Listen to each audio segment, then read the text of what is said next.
नमस्ते। नमस्ते। शुभ सन्ध्या। शुभ सन्ध्या। फ्रम जाउला खेल। यहाँहरूले नेपथ्यमा देख्दै हुनुहुन्छ मच्छिन्द्रनाथको रथ।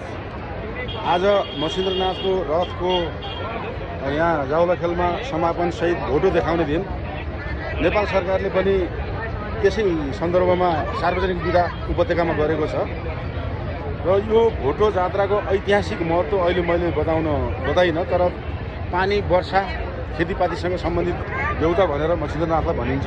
अरू बाँकी कुरा यहाँले जान्नुहोला। सहकालका देवता।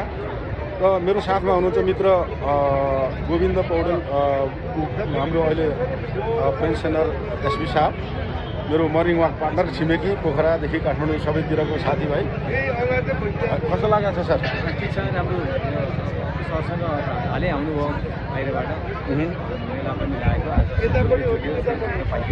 र मान्छेहरू प्रशस्त आउनु भएको छ र भिआइपीको सवारी भएको छैन, उहाँहरूको प्रतीक्षामा पनि हुनुहुन्छ। धन्यवाद सर। यसरी मैले यहाँहरूलाई जाउला खेलको प्राङ्गणबाट लयनुस्या मान्छेको घचाघच कचाखच मैले एक राउन्ड यहाँहरूलाई देखाएँ। सबै पूर्व पश्चिम उत्तर दक्षिण सबै हेर्नुहोस्, हेर्नुहोस् है, हेर्नुहोस् भिडभाड प्रतीक्षा रहेछन्। त्यो पारी उता पारीको चाहिँ डाँडा चन्द्रगिरी डाँडा पनि देखिँदो रहेछ, त्यो रथको पारीतिर देख्नुभयो। यसरी यो चोकमा राजा वीरेन्द्रको शालिग पनि छ, झन्डा फर्फराइरहेको छ र त्यहाँ ठुलो नेपालको झन्डा यहाँले देख्नुभयो। यो कसको सवारी हो त्यो जानकारी भएन।